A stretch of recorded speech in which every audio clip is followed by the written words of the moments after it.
Good morning. So, in addition to everything else that I have in my, channel, I'm gonna do daily lectures as well on things, or not daily lectures, but conversations about, the other channel was about empowerment and breaking the cycles and becoming your best self. So I'm gonna incorporate that into that to this channel as well because I sort of miss it, and then my other channel has become sort of just like for class. So here we go. So today's topic is gonna be relationships, right? As most of my topics are. So I watched these YouTube videos.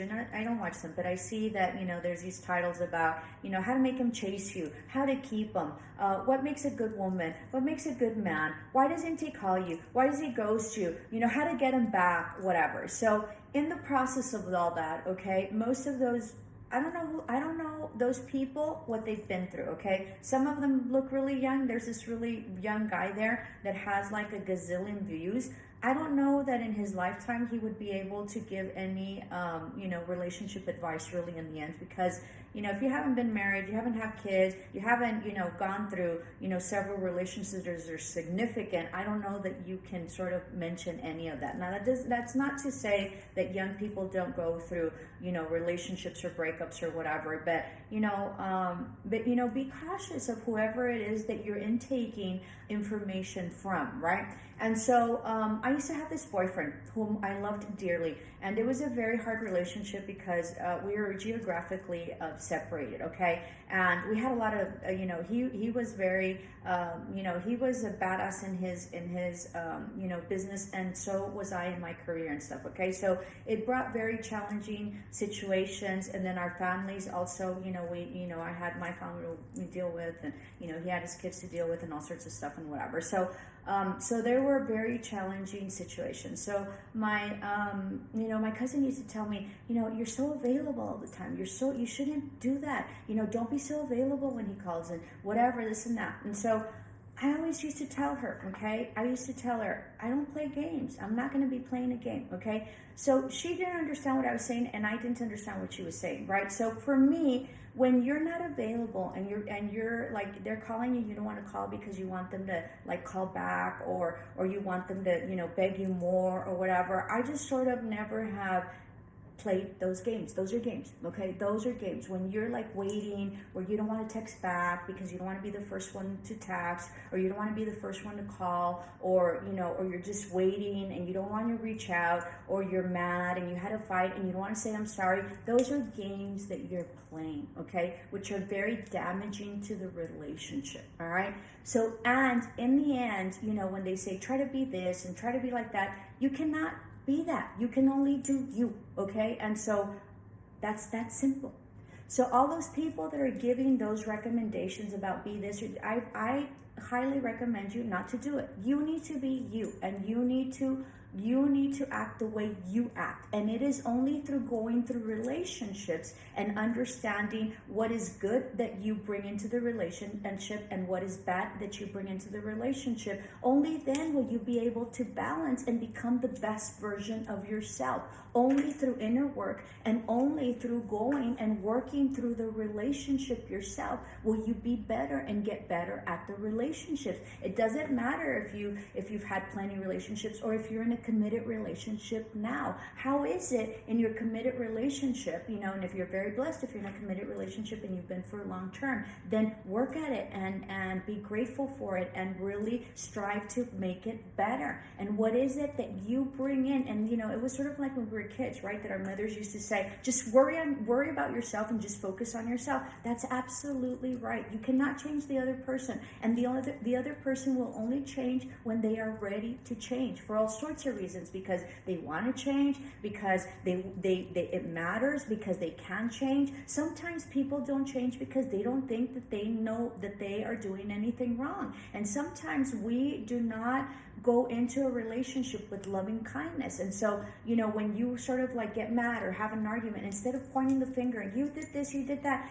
it is up to them to decide and to analyze what it is that they have done that is bad that they've done. You focus on how you've reacted, on what you've done. And if you don't think you've done anything wrong, then focus on how better you would have been able to manage the situation. Like for me, I explode all the time. When things happen, right? I don't necessarily do anything wrong, but it's a reaction of what they're doing, or sort of I hold it in for a long time, which isn't good, right? And then I sort of explode. And so I really need to temper that, okay? Because that is not conducive for my relationships. And that is something that I do, that it is only my fault. It doesn't matter that the other person's triggering me. It doesn't matter what the other person has done, even if it's horrendous. I have to temper my emotions, and I have to not react and not explode, because it's not conducive to everything. I have to chill out, and maybe when I'm ready to talk, and if I feel that it is important, oh, my rubber band just snapped, so please forgive me, or if I feel that it's important, then I address it. I will tell you this, okay? The other day, one of my exes came over and he said, oh my God, all the problems that we've had are because I created, and because of me. Most of the problems, he said. And I said, not most, all of them. What that told me was that he finally had an epiphany about I had been yelling and screaming and whatever for as long as I've had that relationship, and I had it for a long time. I finally realized when he came and told me that it didn't matter what I said. It didn't matter how much I screamed. It didn't matter how much I told him. He figured it out on his own until he figured it out on his own, until he was willing to figure it out on his own, until he accepted his responsibility, and only then. Okay, so there's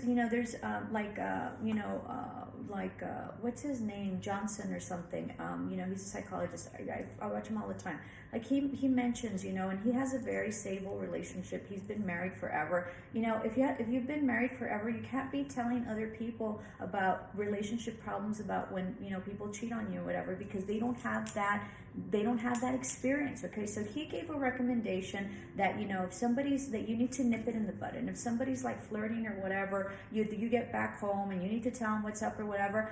I don't know that that's better, and if you're in an abusive relationship, I had a friend, one of my students that that brought it up to her husband, and she got whacked. So I don't know that that's a good recommendation. It depends on you, and it depends on the situation that you're in, and it depends on how you want to deal with it. Maybe you don't care, and maybe you don't want to give it up, or maybe it's not something that you want to argue. So the point to all this, and what I'm talking about, is that your relationship is going to be your relationship, and only through you being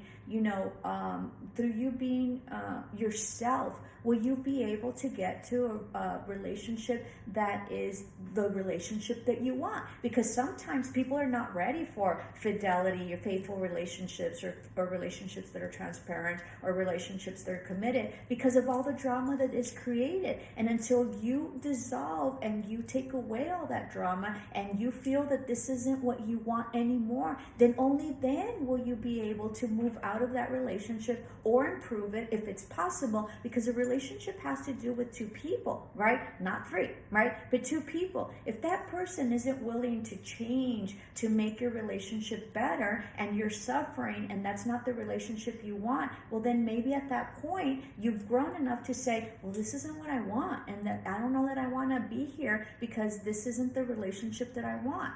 So relationships are about being yourself.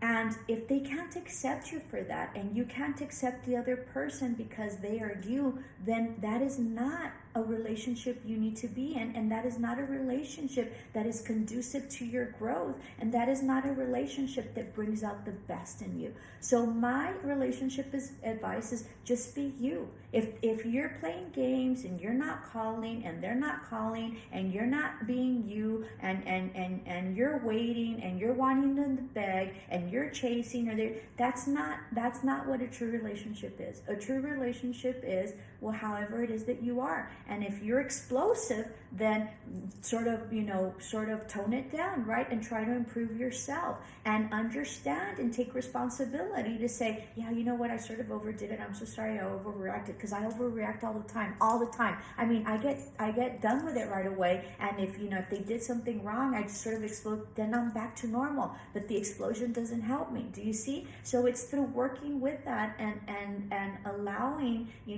on their end for you to have growth and work through it, and you also allowing for them to work on their things. And only then will you be able to have an extraordinary relationship and an honest relationship, because you are honest about who you are and they are honest about who it is that they are. Okay, this, be like this, do that. Those are horrendous recommendations, because that is not you.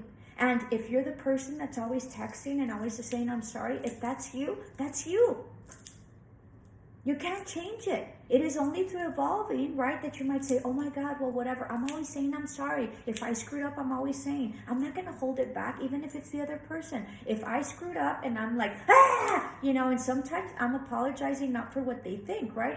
I'm apologizing not for what I said, but maybe for the way that I said it. Do you understand? So I'm going to have to apologize for how I said it, not necessarily what I said. So if people tell you don't apologize, or make them wait, or make them chase you, that's stupid. Those are conditions that you are creating in your relationship that are only going to create problems. And maybe, right, if you were open enough to really accept the person when they're coming and just be quiet and listen and truly understand what it is that they're saying, whether you accept it or not, or believe it or not, or understand it or not, maybe that'll help the relationship move along. Instead of, I don't want to talk to you. And, you have all these girlfriends always, do this, do that, don't be this. They probably have horrendous relationships themselves, okay? And there's a lot of women and a lot of advice that you get, divorce him, this and that. If you don't want to divorce your husband, don't. If you don't want to leave, don't. You'll leave whenever you're ready to leave. Don't take anybody's recommendation. And if you want to work on it and he's a heavy-duty cheater, good for you. Go ahead and work on it. You're eventually going to suck it up and not have a victim mentality where you say, I'm in it because I already know, and I already know what's going on, and I'm here because I want to. Or you're going to say, I deserve enough. But only you are the one that's going to be able to decide that. Not everybody else, not the recommendations, and only you know your relationship. It's when the students come in and they hate their dad because because he was unfaithful.